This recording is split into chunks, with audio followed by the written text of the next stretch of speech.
Imagine digging through an ordinary field in England and finding two dark stones, each barely 2 centimeters long. They do not look like a weapon. They do not look valuable.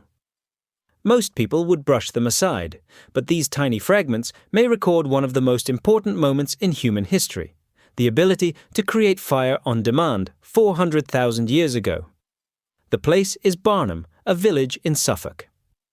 Today, it is a quiet landscape of fields, trees, and old clay pits. Archaeologists have worked here for decades because the ground preserves a buried Ice Age surface. In December 2025, researchers announced that the evidence from this one patch of earth had pushed known fire-making back by roughly 350,000 years.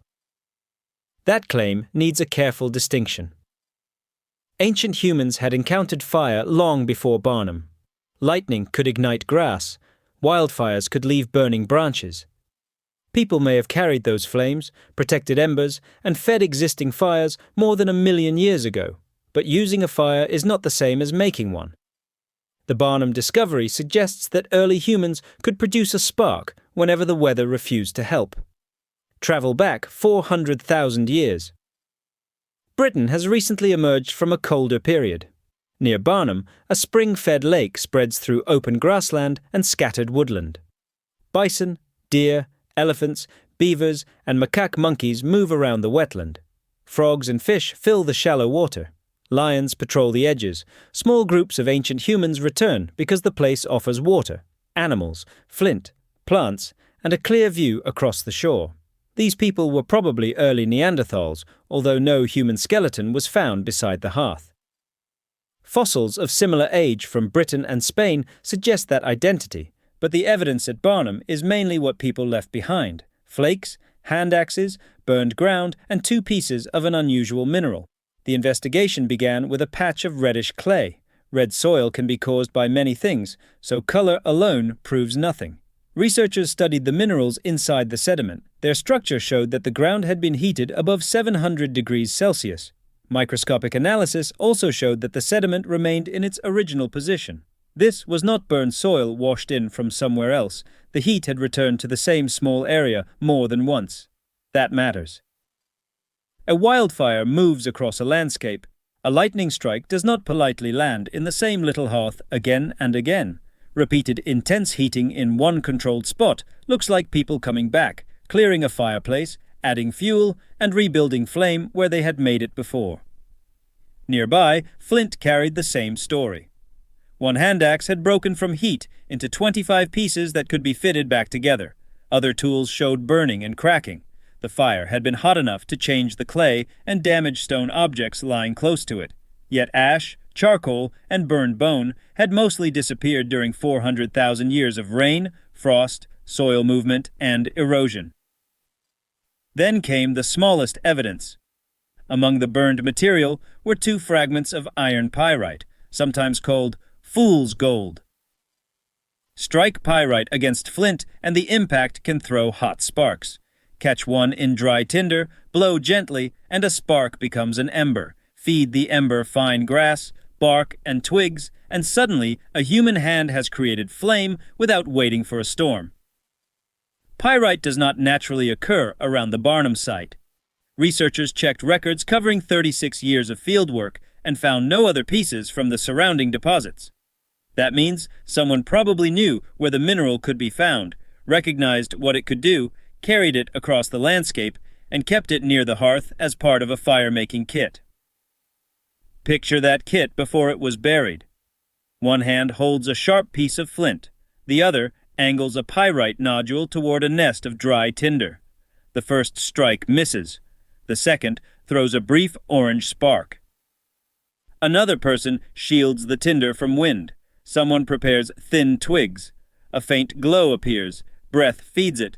Smoke rises. And then the group has something no other animal can produce at will.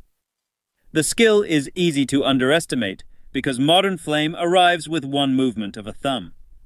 At Barnham, every step required knowledge. The pyrite had to be collected from another place. Tinder had to remain dry. Flint had to strike at the right angle. The spark had to land in material fine enough to catch. Breath had to feed the ember without extinguishing it. Larger fuel had to be added in the correct order. Once that knowledge existed, fire stopped being only a lucky gift from nature. A group could relight after rain. It could move without carrying a glowing branch for every mile. It could enter a cold landscape knowing that darkness did not automatically end work.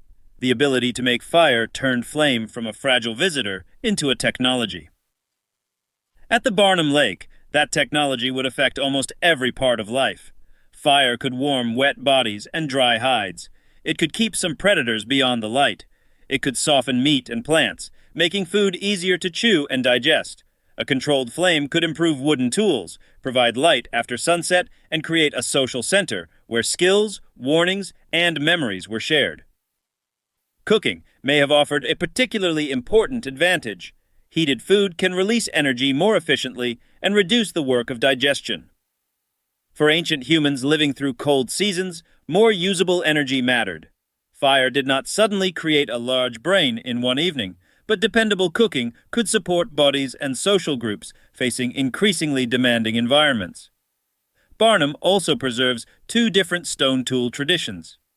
In older layers, people made simple flakes for cutting and scraping. In later layers, skilled makers shaped symmetrical handaxes through carefully planned blows. The fire evidence belongs with this later activity.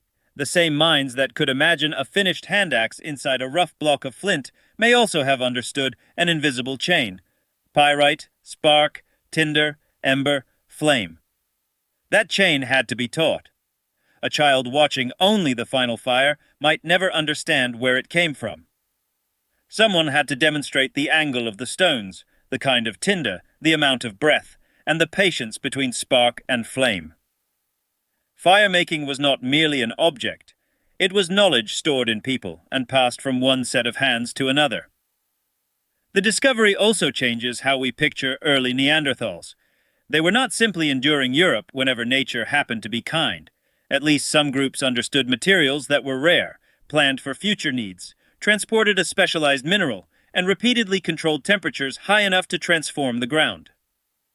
400,000 years ago, the technology of survival already included chemistry learned through experience, proving that after so much time was difficult. The research team spent 4 years testing whether the reddened patch could have been caused by wildfire or moved sediment.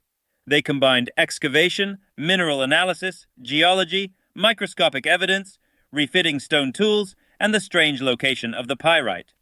No single clue carried the entire argument. Together, the clues formed one consistent scene. That is what makes the two tiny rocks so powerful. A great invention did not survive as a machine. The sparks vanished instantly. The wood became smoke. The people left no names. What remained was baked clay, a broken handaxe, and mineral fragments, small enough to disappear between two fingers. Hold those fragments in your imagination.